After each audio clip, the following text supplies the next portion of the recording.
everyone, and welcome back to Keep Indiana Learning. My name is Tim Arnold, and I'm a digital learning coach with Keep Indiana Learning. Today, I'm here with my fellow digital learning coaches, Brenny Coomer and Nicole Nelson, for the fourth episode of our book study series, Keep Indiana Reading, The Shift to Student-Led Edition. Today, we'll be discussing Chapter 4, or Workflow Shift number 4, entitled From an Audience of One to an Authentic Audience. Before we dive in, let's do some introductions. So Nicole and Brenny, why don't you guys take it away? Yeah, I'm Nicole Nelson. I'm from Lewis Cass Schools. I've been in education for 24 years. I've spent 21 of those teaching grades pre-K through middle school. I'm currently in my third year as the technology integration specialist with Lewis Cass. I'm also in my second year as the Keep Indiana Learning digital learning coach. Hi, everyone. I'm Brenny Coomer. I'm from Columbus, Indiana, Bartholomew Consolidated School Corporation, where I'm the Assistant Director of EdTech. I have background in teaching social studies at the middle school and high school level in full inclusion classroom settings, and I come from a UDL district. I'm on the Indiana Connected Educators Board and also am a digital learning coach for Keep Indiana Learning. And thank you both for being here. Let's hop right in. This chapter opens with a discussion or an experience of a TED Talk or a TED Ed Talk. And it talks a lot about students being presented with this opportunity and being frightened, afraid, shocked that anybody wants to know their opinion. But ultimately, it leads to students wanting authentic audiences. And in my estimation, what I've seen is engagement of this type comes from some form of tension. And we'd like it to be constructive tension, tension of task or tension of surprise or tension of mystery, whatever that might be. But that tension causes that engagement. And the shift from the wanting the grade to the wanting the audience, wow, that's a powerful one if and when you make it there. So what did you guys think about the opening part there? Yeah, I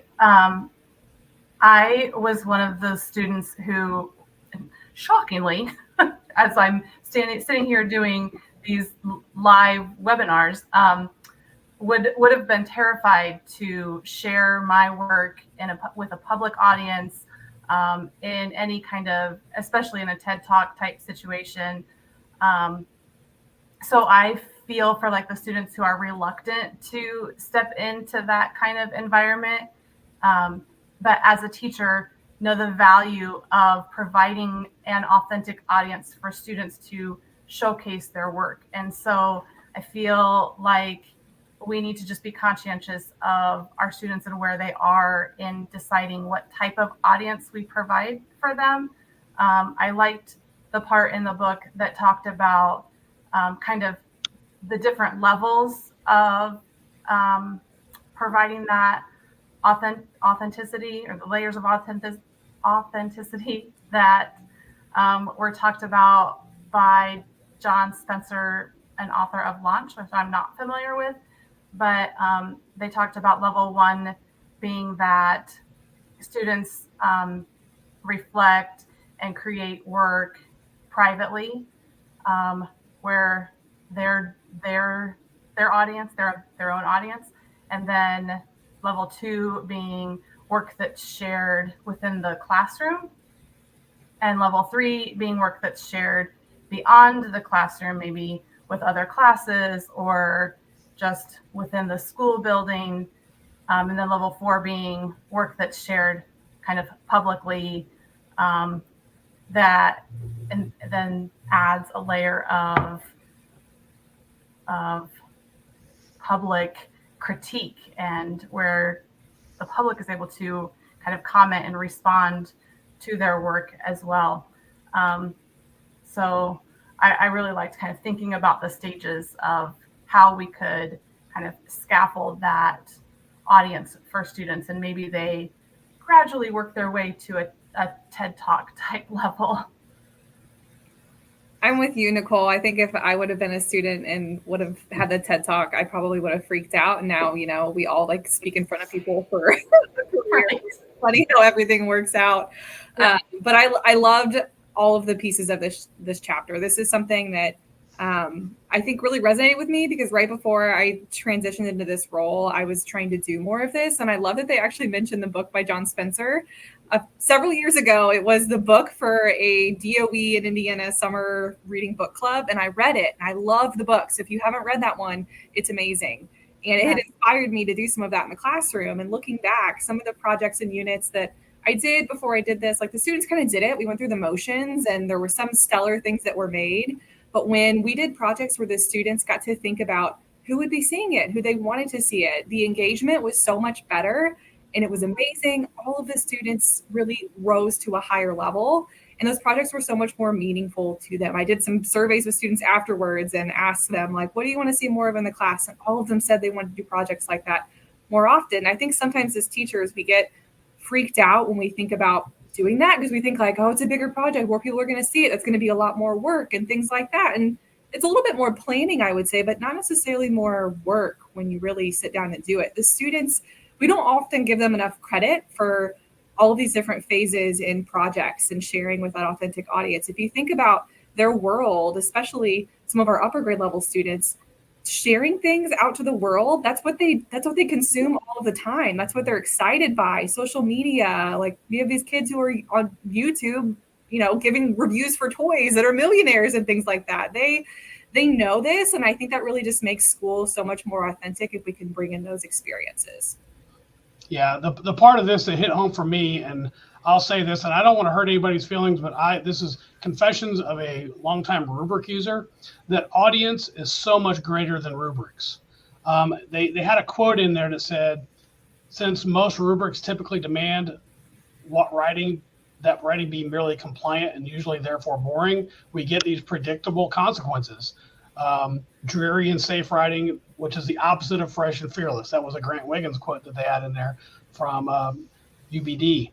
And I see that in my own past as a teacher. I just got to hear Michael Matera speak just this past week, the author of Explore Like a Pirate. And his entire talk was about feedback over traditional grading. And his thesis was that rubrics flatten potential. Rubrics are a recipe or paint by number teaching. And I think about all the time I spent making rubrics, making them what I thought was locked down, rock solid. And, I was just killing any of that fresh creativity or experience for the kid. And they went on to say, when we're underwhelmed by that student work, one of the first places we can look at is our own rubrics. So I'm in the camp now of keeping those rubrics fairly vague. There are specific things that I'm looking for, but how you get there, wow, that's completely up to you. And Nicole, I agree with you. You get down to that level 4 of John Spencer's levels of sharing, and you get all the good stuff. You talked about when you get to level 4 and they're sharing with that authentic audience, you're getting empathy.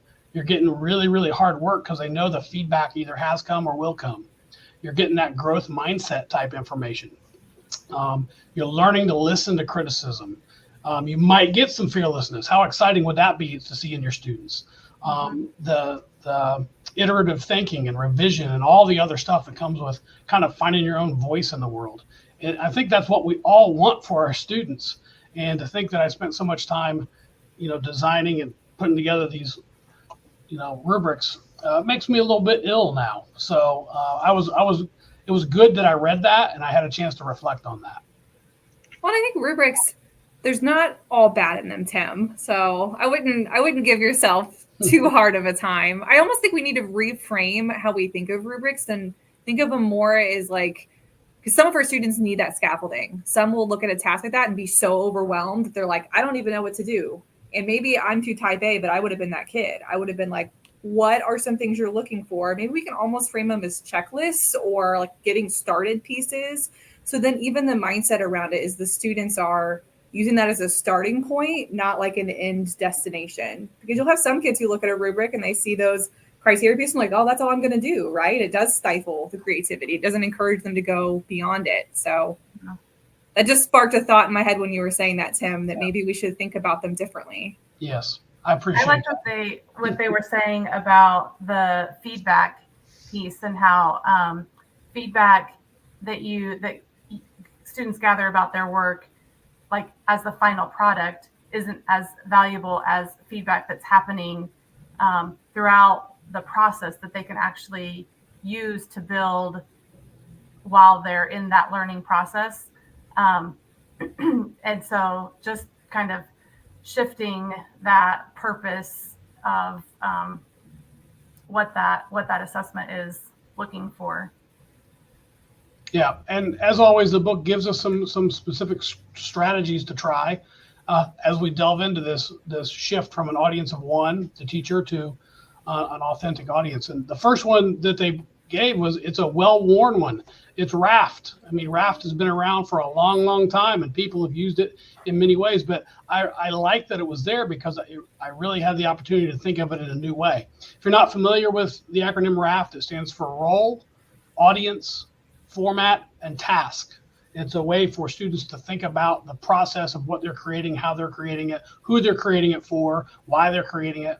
And when I got done reading that section, I was thinking about, wow, this has been around for a long time. But to me today, I'm thinking about using Raft as a way to teach artificial intelligence prompts.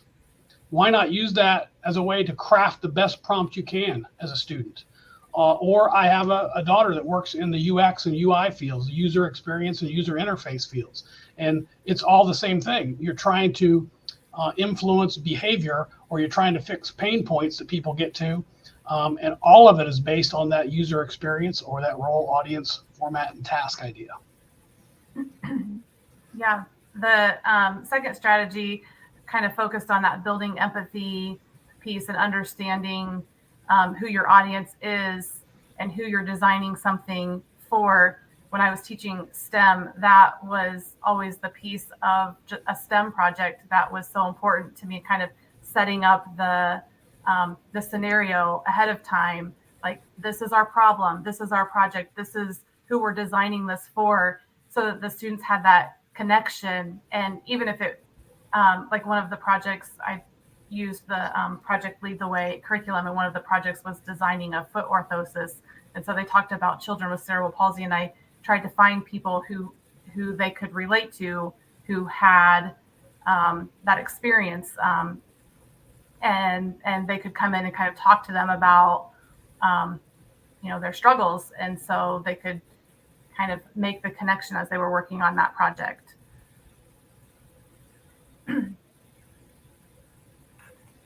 Yeah, it's funny you mentioned a STEM example. I was in a STEM classroom like last week, just doing a walkthrough to look at something not even related to, they had a broken Chromebook, and I was going in there to see what was wrong with it. And they were doing a lesson like that. They were doing construction, and the students had a design that they were mapping out, and they were talking about how they need to get this number of cans for the design, but most importantly, so they could help people in the community. And I was just like, these are third graders. That is amazing that they're thinking about all of this and setting these goals. And I mean, that teacher could have just had them design something without having like that personal connection or that empathy tie-in, but the students were so much more passionate about it because I think they're seeing the fruits of their labor go and have a bigger impact. Yeah, exactly.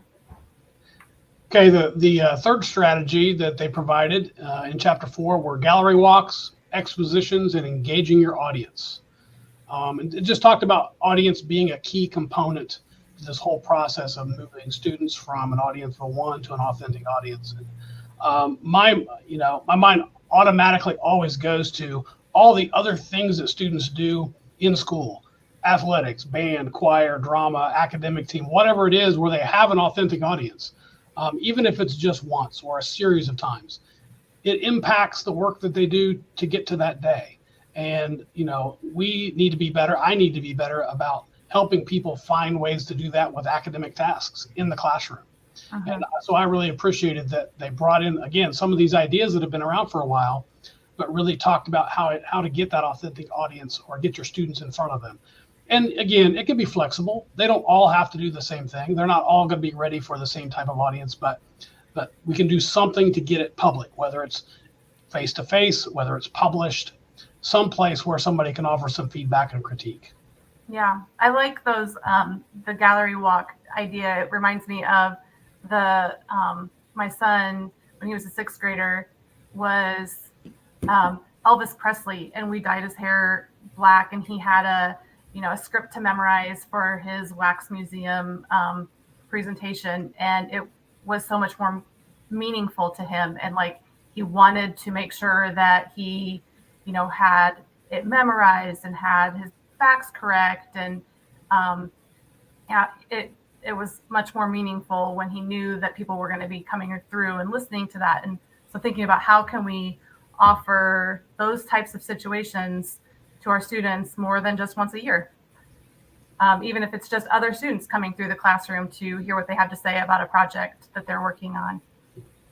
And I like the number of different ideas they provided too, just so if that's intimidating or if you're just pressed for time too. It doesn't have to be something big and extravagant every time. Like, maybe it's a matter of like the digital options they gave, where you could even be a Google Doc you put together. It has links to different things. And maybe you share it with other people in your grade level team or administrators in the building. That was something that someone in my building did that kind of totally stole their idea one time, where they would share examples of what the students did with the two principals in our school. And the kids thought it was so cool. The next time I saw the principal, they were like, hey, your project was amazing. And it's just small things like that. And I think the administrators enjoyed seeing what the students were doing too. It doesn't have to be a whole production, but can be a really good way to get students out of their comfort zone a little bit and have a little bit more of an impact. Mm-hmm. Yeah, the digital landscape has really changed the ability to do some amazing things. I don't know, 6 or 8 years ago, we were all about those mystery challenges where we were signing up with other classrooms in other parts of the world and trying to guess where they were, and they were trying to guess where we were. And it's so engaging for kids as they're trying to figure out the best question to ask to get to the answer the fastest, and things just like that. And now we have, things like Flip that are so easy to use and integrate in the classroom, and so easy for kids to not only leave their own thoughts, but reflect and react to the thoughts of others. And I love all of that. One of the things they talked about in this section was the Project Zero thinking routines. And Brenny, I think I need to thank you, because I think you shared this as something I saw you do or something I saw you share from the Harvard Graduate School of Education. And it's all those routines of I see, I think, I wonder, or I connect, I extend, a challenge. And my favorite is I used to think, now I think, reflect on what changed, what caused your thinking to shift, all those type of really, really good questions that we want kids to ask about anything that they're working on. And I love those resources they shared. When I first read about those from the Harvard School of Education's blog, it was before Catlin Tucker and Katie Novak had gone out there and made all of those wonderful slides. So I was going through and making them, and it was taking me forever. So I'm very thankful that Catlin Tucker publish those and put them out there, because they're amazing, and you could just copy, plug those in to your lesson and go. And they're just so valuable. I think sometimes we get so caught up and we need to cover this content and move to the next thing that we don't ask our students to reflect on all of these different pieces. But that's really where more of that deeper learning happens. Students thinking about their thinking about their learning is so impactful. And this at least adds some structure to it, and gives you some starting points, so you're not sitting there spinning your wheels thinking about what questions to ask. Yeah, I liked how they explained how to use it so that the students can, you've got another class that comes through that listens to your gallery walk or whatever, your presentation about whatever it is that you're sharing, and they're doing the I see, I think, I wonder, or the, extend and challenge and critique. And then they're giving that feedback back to the student who presented so that they can see, did I achieve my purpose? Like, did the people who heard my presentation or saw my display get out of it what I thought that they should, or what I was trying to say? Did they see it the same way that I did? So I liked some of those different thinking routines for that purpose too, just providing feedback to the students who are sharing. And Nicole is going to do us a favor. She dropped the link to the thinking routines from Harvard in our notes doc. And so that'll be a part of the show notes that'll go with this episode as well. Absolutely. Okay, well, as we round out here, this segment of chapter 4, several of the reflection questions that were a part of the chapter were things like, think about your current assessments. and think about who they're designed for. Are they designed for an audience of one? And is there a way we could make a shift to make get a more authentic audience for your students? Or start simple. What's one assignment that you can shift to having a more authentic audience? It is work. It takes time. You're going to find these folks, whether it's in person or online or through a publication, but start small. Take one assignment and think, okay, this is something I could do this with. And then think about how you can use the strategies that we just talked about that are part of this chapter to make that transition. So that'll really close us out. Anything else from you guys before we close it out for today? No, I'm good. This has been a fun book, and look forward to seeing you guys next time. All right. So thank you all for joining us. We'll be back in 2 weeks. And this session and all the sessions over the Shift to Student Led will be in the playlist on the Keep Indiana Learning YouTube channel. So until next time, thanks for being here, and we'll see you soon.